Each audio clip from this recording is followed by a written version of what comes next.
Hi there, and welcome to today's webcast, Turn the Lights Back On for Encrypted Traffic. I'm John Gamble, Director of Product Marketing, and I'm excited to be joined today by Forrester Analyst David Holmes, who I'm going to turn it over to next.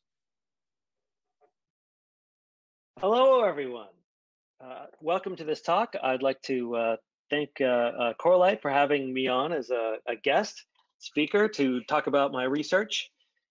Just a little background on myself.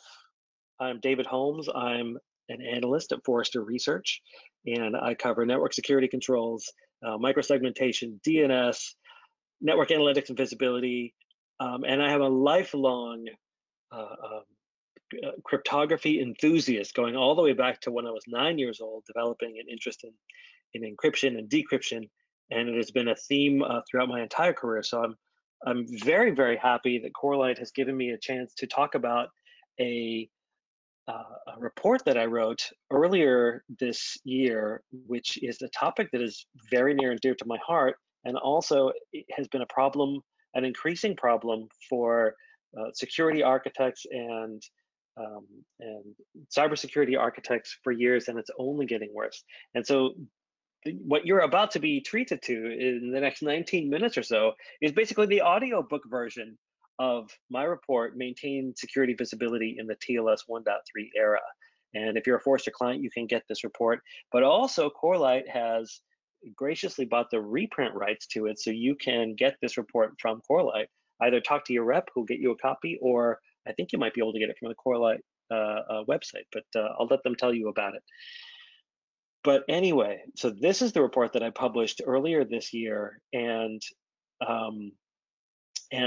I'm going to touch on some of the key findings of the report, but also there have been some updates that have happened since I published the report in August, and I've brought information about the updates to share with you, right? So one of the findings that I put in the report is that if you are responsible for maintaining visibility in your network about the activity, that you have 2 years to make some changes because of changes that are happening with the internet protocols themselves. And in the report, I didn't actually say why it's 2 years, but I'm going to provide some color on that right now. And the color is this, for two reasons. One is that the adoption of TLS 1.3, which is I'm sure you're aware, TLS is the internet protocol that basically encrypts traffic, all the traffic that you use for web browsing, and practically anything web related is all encrypted with TLS, and 1.3 is the new version of that. Now, adoption of TLS 1.3 is climbing faster than I had expected. Its predecessor, TLS 1.2, after it was introduced, climbed at about a rate of 10% per year, depending on how you measured it. And the way I measure it is I look at them like the top 100,000 or 200,000 hosts on the internet, and then I measure what their uppermost version that they support is. And the TLS 1.3 protocol, when I measured it at the end of 2019, it was I think at about 20% adoption across all the top hosts on the internet. When I measured it again recently, and if you go to at the SSL Pulse project, you'll see that it's already at like 39%. So it actually had jumped 20% in the last year. So it's actually accelerating.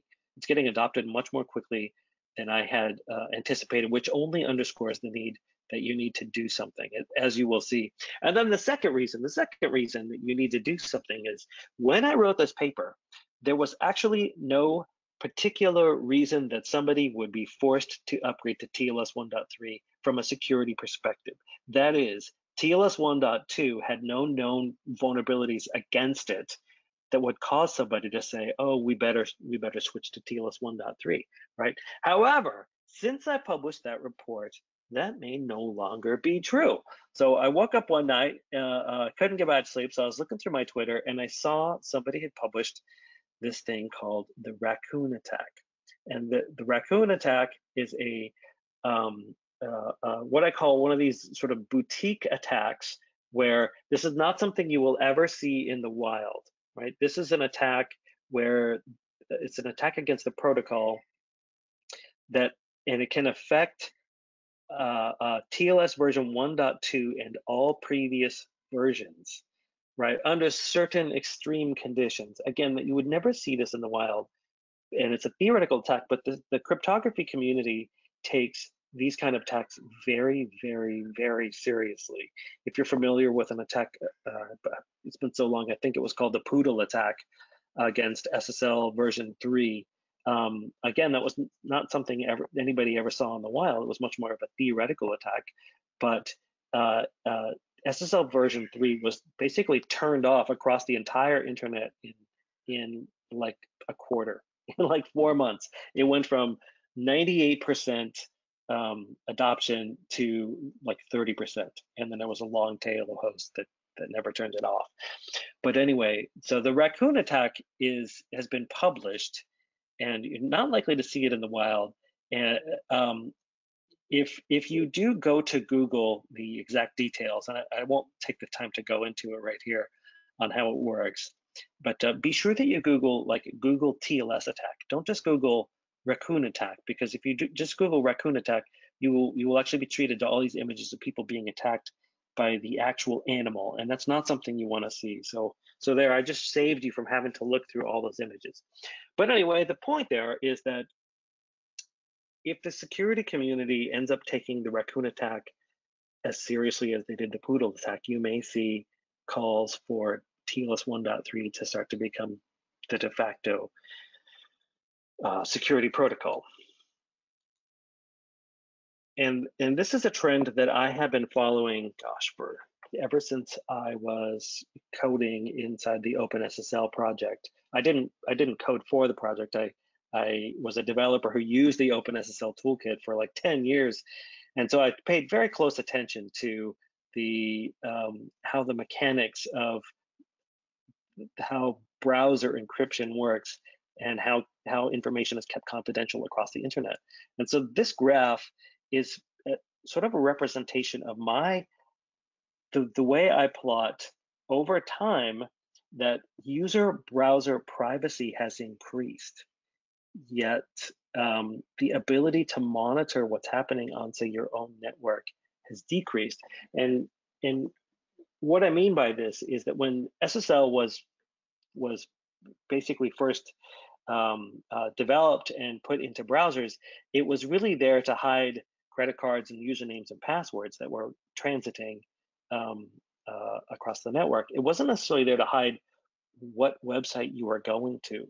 But now, with the changes that have been coming in TLS 1.3 and a protocol called DNS-over-HTTPs, that information can be hidden. So we're going to take a look at that in the next 10 minutes or so on what are the protocols that have changed and how are they changing, and how does that affect somebody who's trying to do, say, network monitoring, not for a bad reason, but for a good reason, right? And that is a theme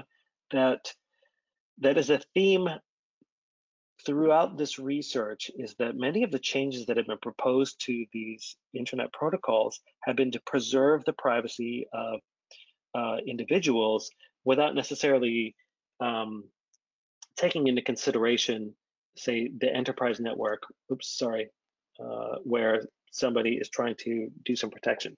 So just to jump in the Wayback Machine very briefly, I just to make this clear, because I spent so much time staring at PCAPs in my lifetime, this is just how I wanted to represent it. This is what the internet traffic looked like when I was a college student, and the internet was one of just many networks that were competing to become their standard for humanity. But I remember as a college student seeing internet traffic and thinking, oh my gosh, look at this stuff. You can see inside every packet. There's no security built into any of this. And back then, you could spoof your own IP address. You could connect to a mail server and just tell it you were whoever you wanted and send email as whatever user you wanted. And if you could sit on the network, a lot of times you could see people's email usernames and passwords going by. And so this is what a network capture would look like way back early in the days of the internet. And so I've highlighted in green like all of the plain text, and I've also highlighted in yellow the interesting parts that you would see. Now notice that there's a packet at the top. This is the DNS request. And so in a DNS request, right, that is the service that translates a name, a host name, into an IP address. And here, in order to create this PCAP, I was using the service Never SSL, which is a website that never uses SSL. So if you're ever at an airport and you're trying to get it to trigger the captive portal, you can use Never SSL. But you can see there that anybody monitoring the DNS request would see that David Holmes is going to a site named Never SSL. And if I wasn't using SSL, you could see what my username and password was. All right, so that was the state of the situation back then. And then when they realized that, oh, we have credit cards going over the network, that's when SSL was invented. And it was effective at hiding the usernames and passwords, the payload, if you will, of the HTTP protocol. But the metadata about where I was going was still there, and largely has still been there over the last 15, 20 years.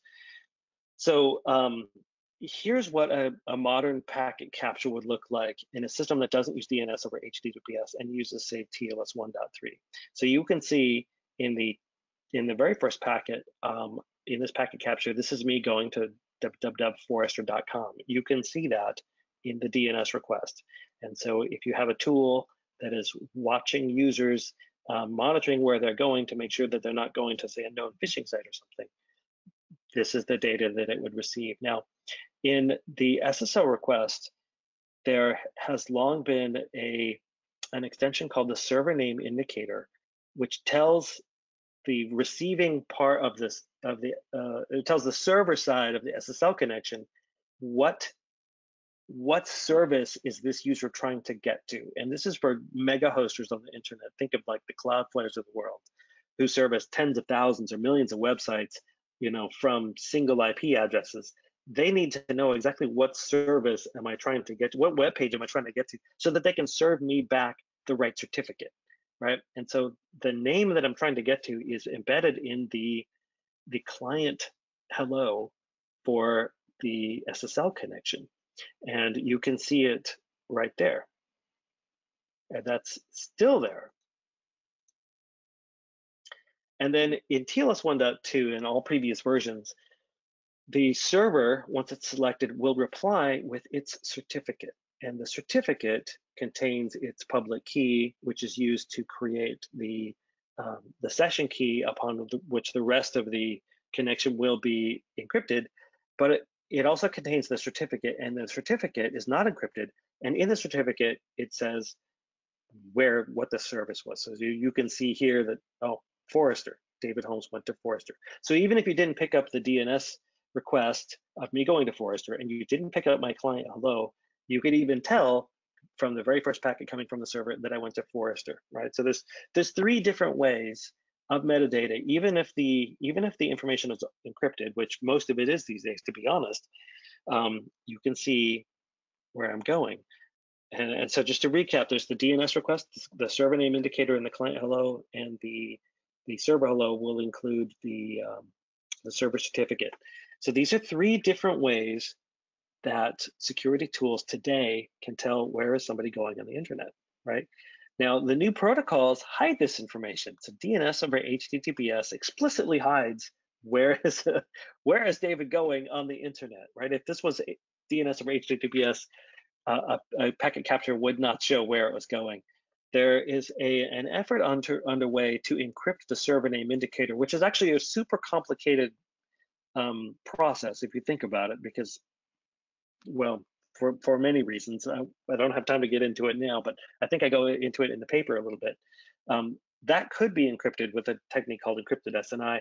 And then here's the big one. Here's the big one, everybody. So TLS 1.3 encrypts the server certificate. Now, there's no reason, if you think about it, there's no reason that the server certificate had to be encrypted or didn't have to be encrypted before, but now it is encrypted.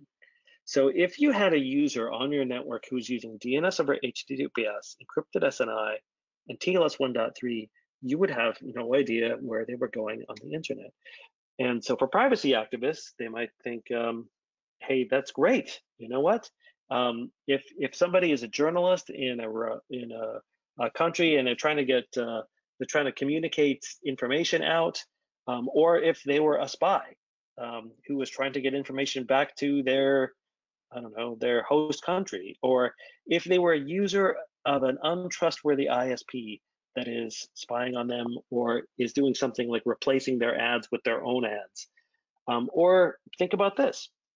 What if somebody's seeking medical services for something they don't want people to know about, right? They would like to have their own privacy.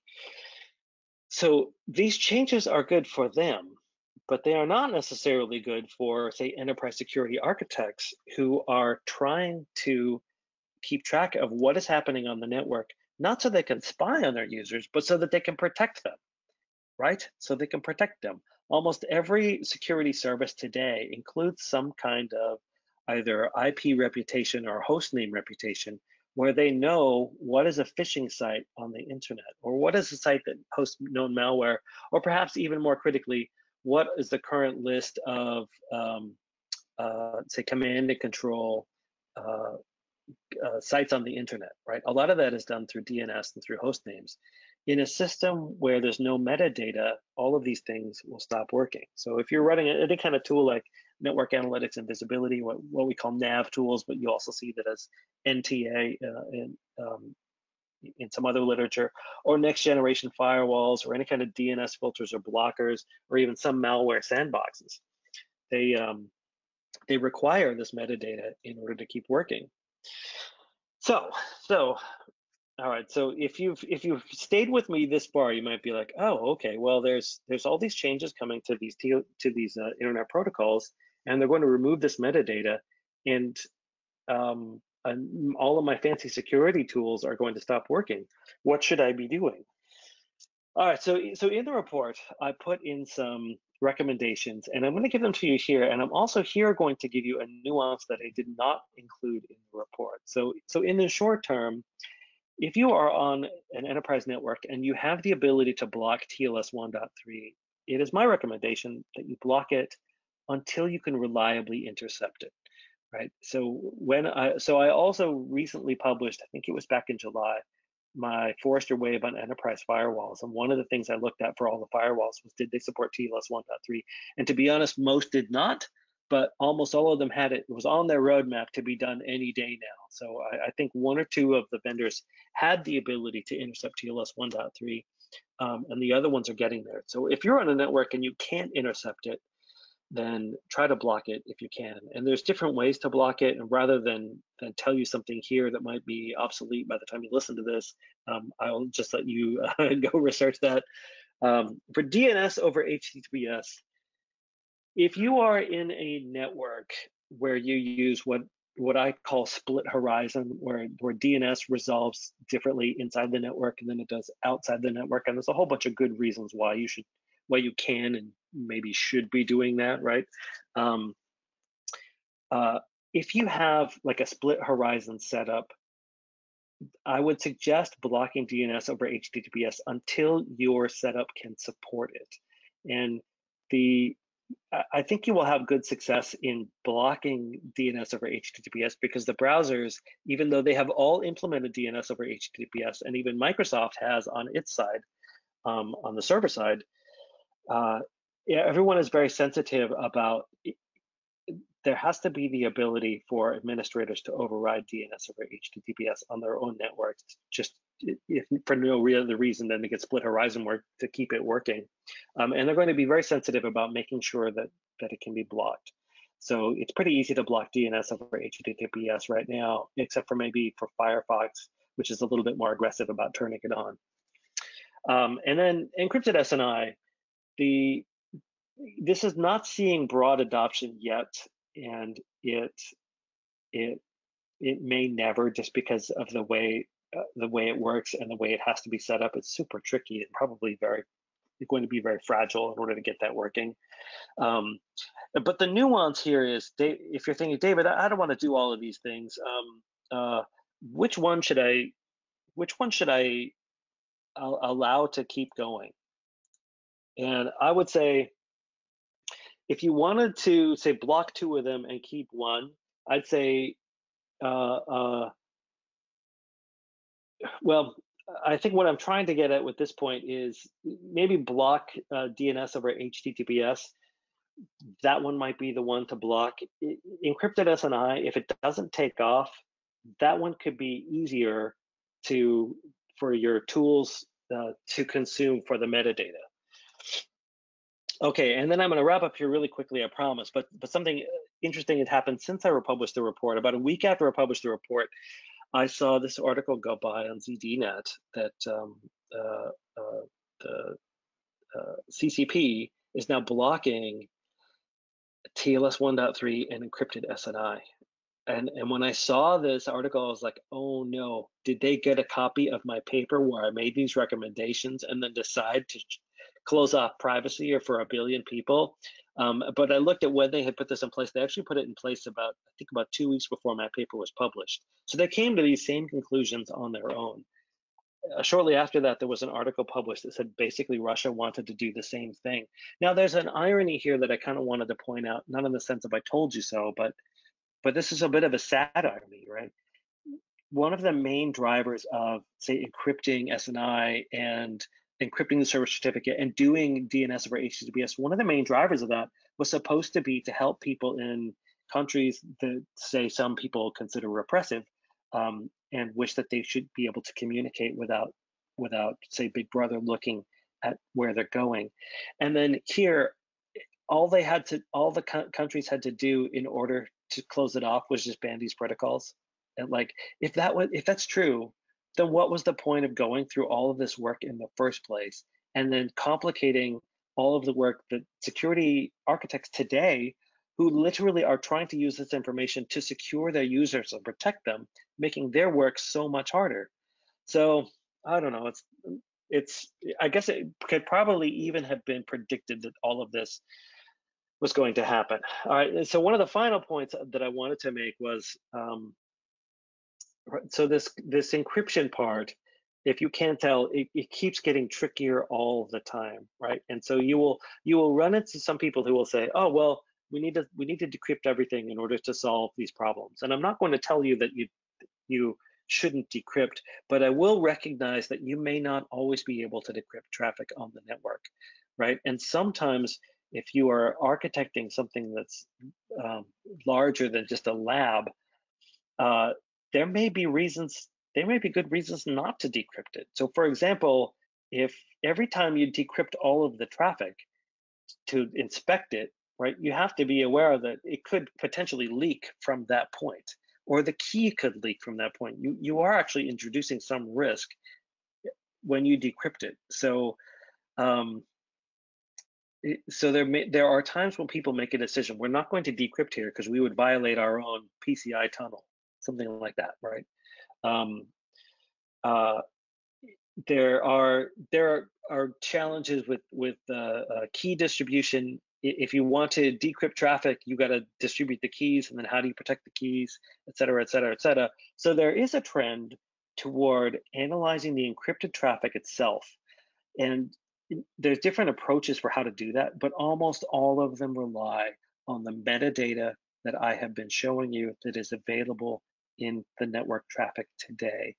And the reason that this paper is important and has resonated with so many people who read it already is because they recognize that, right? Even if you're not going to decrypt the traffic, or especially if you're not going to decrypt the traffic, then you need that metadata about where is this traffic going, right? So many of these solutions will act on that metadata, but they'll also look at things like packet frequency, packet size, or some kind of heuristics about the packets, like does it appear to be coming from a human, or does it appear to be coming from some kind of automated system? And I have a feeling that the sponsors of my research here may talk about that in their section or in a video shortly after this.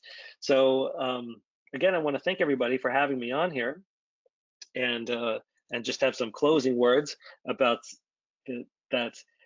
The visibility for network monitoring tools is going to be impacted by DNS over HTTPS, TLS 1.3, and encrypted SNI. complexity of the IT environment was the #1 challenge 2019 according to our research, and that still continues to be a challenge for enterprise architects today, and changes like this just make it harder. So again, I want to thank the sponsors of this webinar for basically allowing me to do an audiobook version of my maintained visibility and TLS 1.3 era report. And thank you very much. Hope everybody has a good day. Thanks so much, David. I think now you guys have a great framing through David's research of the problem space that organizations are dealing with regards to encrypted traffic. You know, TLS 1.3, as David mentioned, is increasing in adoption faster than possibly expected. And so this is really something that organizations need to get ahead of, because you know, you're only getting less visibility on your network going forward, and the network is a critical source of information in terms of investigations for incident response or threat hunting activities or, you know, detection. And so, you know, how do we get ahead of this problem?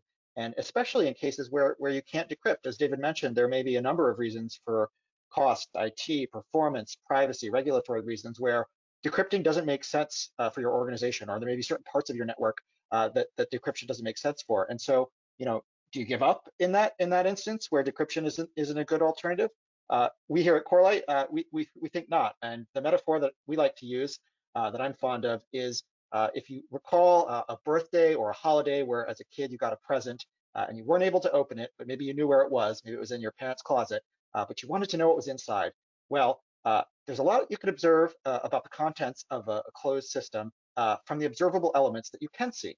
And as kids, you know, maybe you shook that package, you looked at the wrapping, you looked at the shape, you put together contextual clues about what you knew prior to finding that package to make an inferred guess about what might be contained in there, or about the nature of the gift.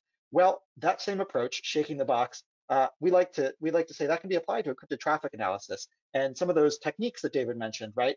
Looking at packet size, timing, sequences, characteristics of things that are observable can actually yield some insights. And I'm not just blowing smoke. I'll give you some specific examples in this next section, real world examples that I've heard from organizations where they've applied some of these techniques and actually found interesting inferences that help their investigations or hunts.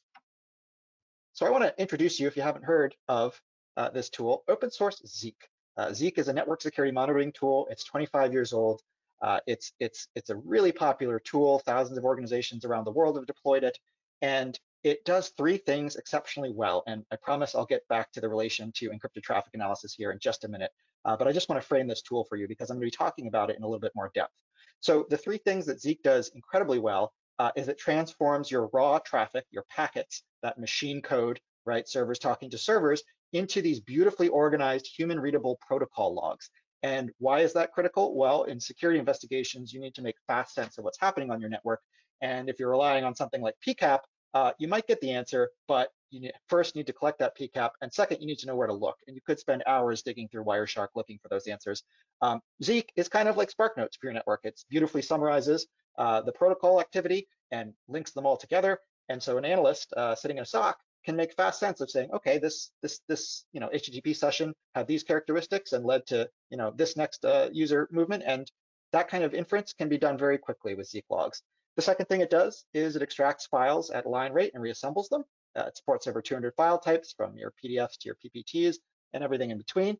And lastly, and this is really, I think, one of the most powerful parts of the platform, and will be particularly relevant for these next couple slides about encrypted traffic analysis, is Zeke is actually a Turing-complete programming language. So anything you can imagine in terms of behavioral analysis or script logic, you can actually code and deploy on Zeke. And so that capability set has been used, especially in the encrypted traffic analysis space with Zeke. And I'm going to talk more about that in a few slides. But I just want to give you that background on Zeke, open source Zeke. High level, right? Conceptually, there's four things that Zeke can do for you with respect to encrypted traffic analysis. It can identify encrypted traffic wherever it occurs. That might sound self-evident. I'll explain in the next slide why that's actually quite an important capability and a non-obvious capability that can be useful in the context of security investigations.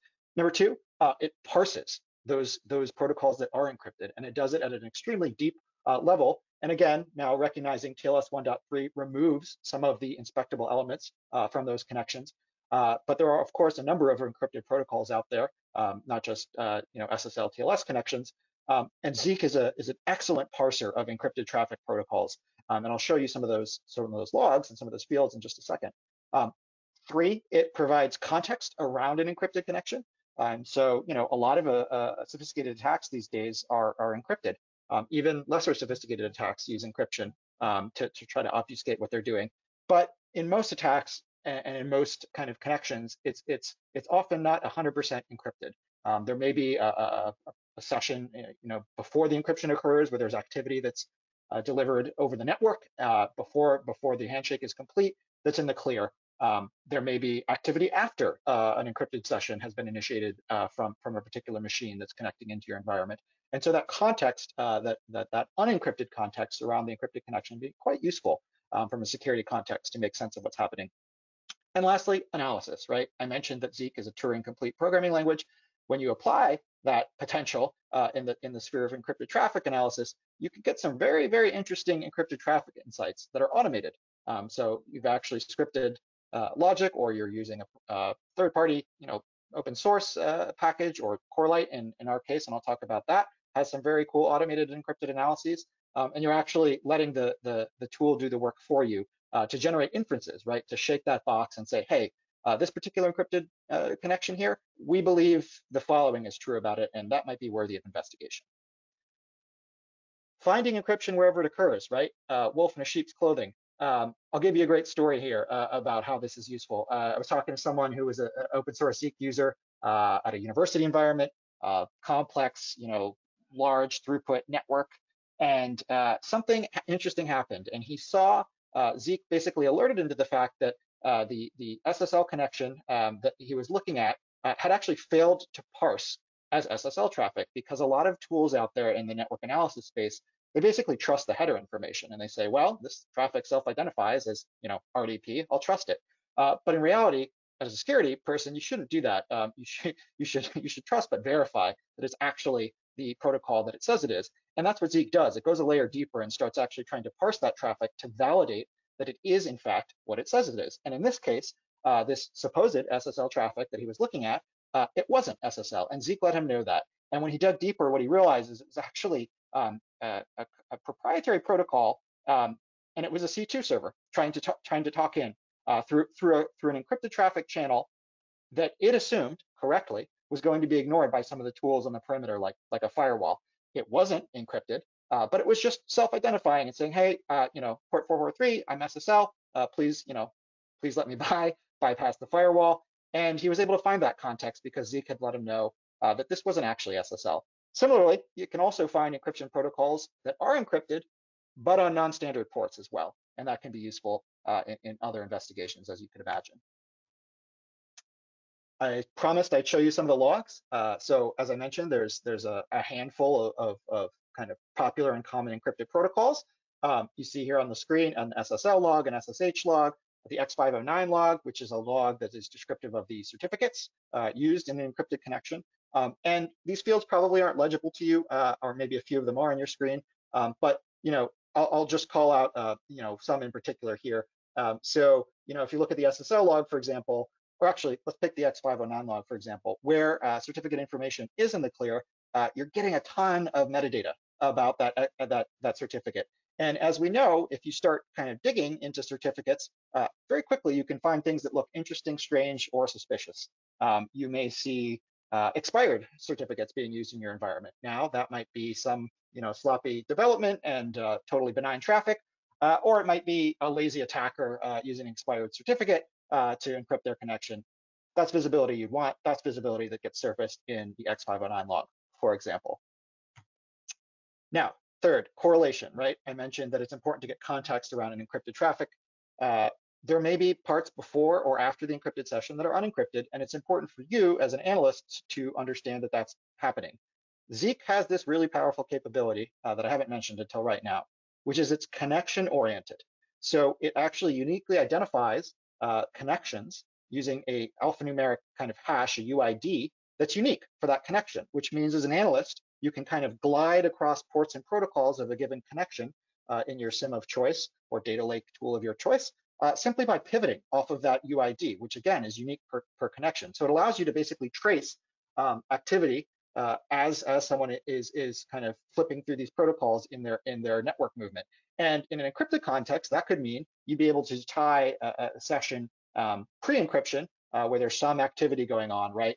Potentially there's a file download in the clear, right? And a files log gets generated. And off of that UID, that same connection, it could initiate an encrypted session. And you, using that UID, could be able to tie those two things together and say, aha, it downloaded this package must be involved in some way in establishing that encrypted connection. So that's, again, context around encrypted connections where the activity isn't 100% connected in all cases. And so you may want to know that. Lastly, scripting. This is a very, very popular open source Zeek script. You may have heard of it, JA3, JA being the initials of the three gentlemen who developed it, John, Jeff, and Josh, who are at Salesforce at the time developing this script. It's since become quite popular. It's adopted across a number of different tools, and it fingerprints your TLS connections.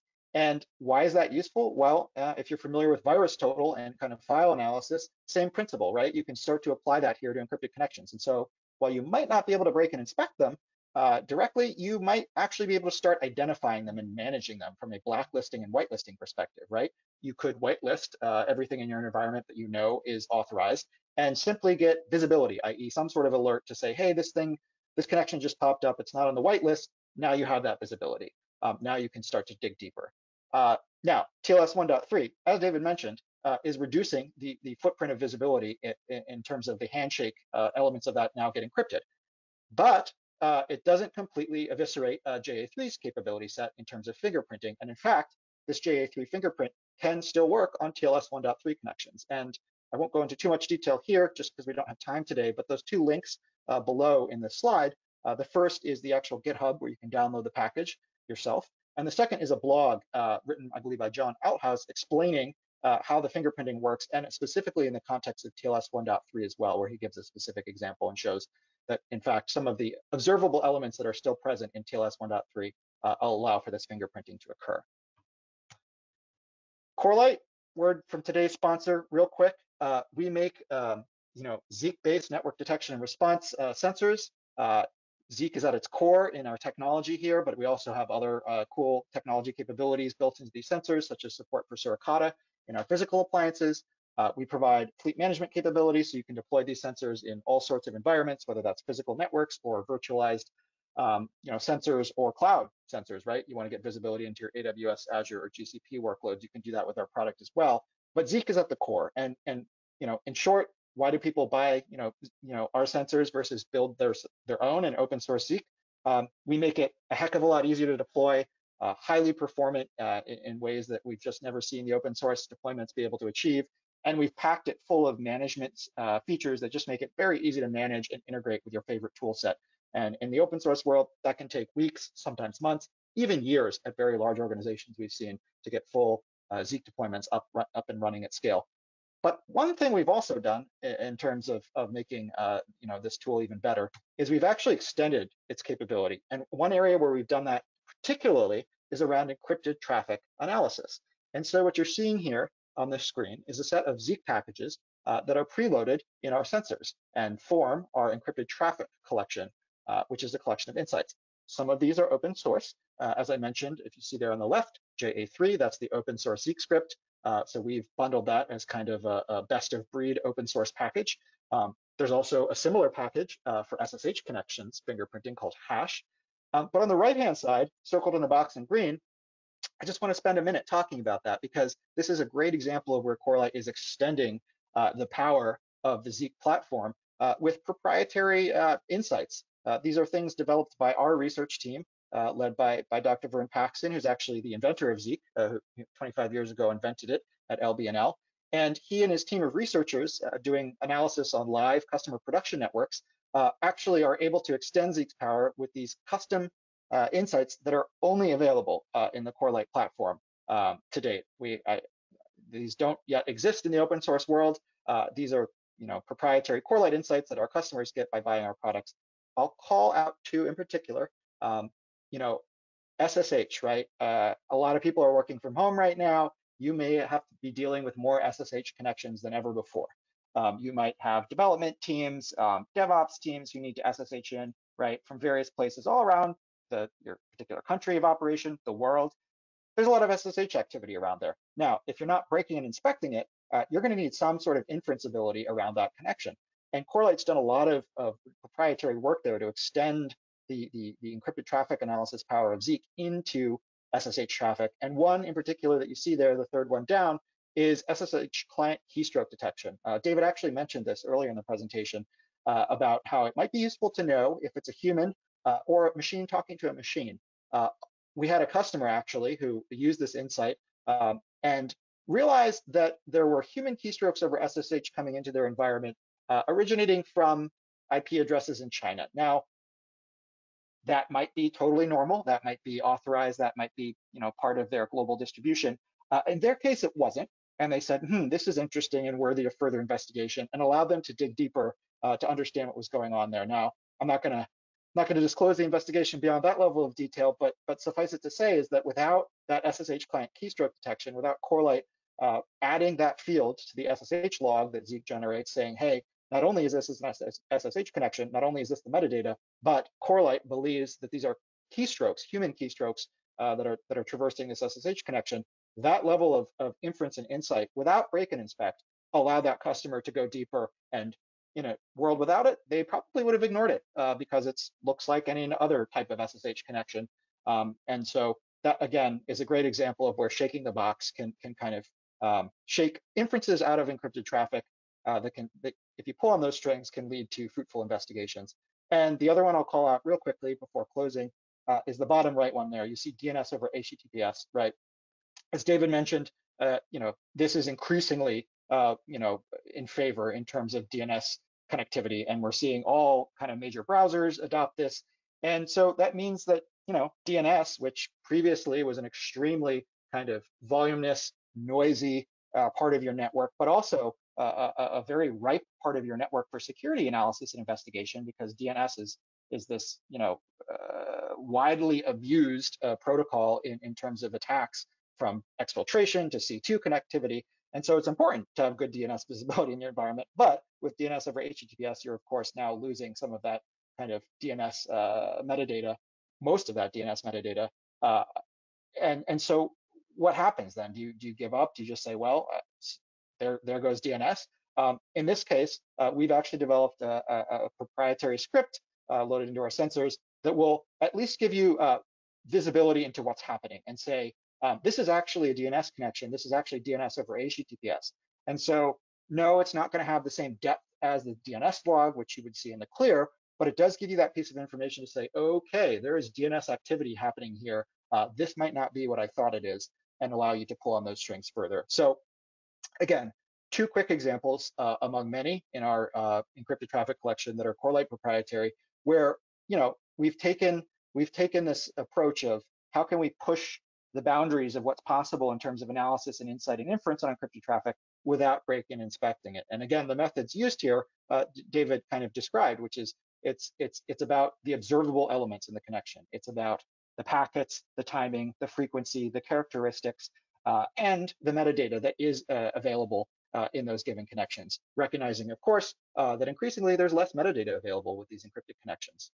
So with that, I am going to close today's webinar. First, I just want to thank David so much for joining us. I read his report when it first came out. I think it's a really excellent piece of research that's framing this problem in a really digestible way. It's a quite technical paper, and yet it's quite it's so well written that you can pass it to possibly your boss or to someone who's not technical, and I think they're going to get a lot of value out of it to understand how to think about this problem of, okay, everything's getting encrypted, now what do I do? Because throwing in the towel and giving up on network visibility analysis, I would caution against that. And we're not here to say that this is a wholesale replacement for decryption. It certainly isn't. You're obviously going to get more visibility from a full decryption of a network analysis approach. But again, there may be cases where it doesn't make sense or isn't possible to decrypt. And so in those situations, we believe this approach is a great supplementary tool to restore visibility to your network around encrypted traffic connections. So with that, I'm going to close today's webinar. Thank you so much for joining us. As David mentioned, we've sponsored the research report that he mentioned. So all attendees, if you're watching this now, you'll have a complimentary copy of that report emailed to you. Or if you're a Corelight customer and watching this webinar, feel free to reach out to your account rep and we can get you a copy of that report as well. With that, thanks so much. Take care and have a great day.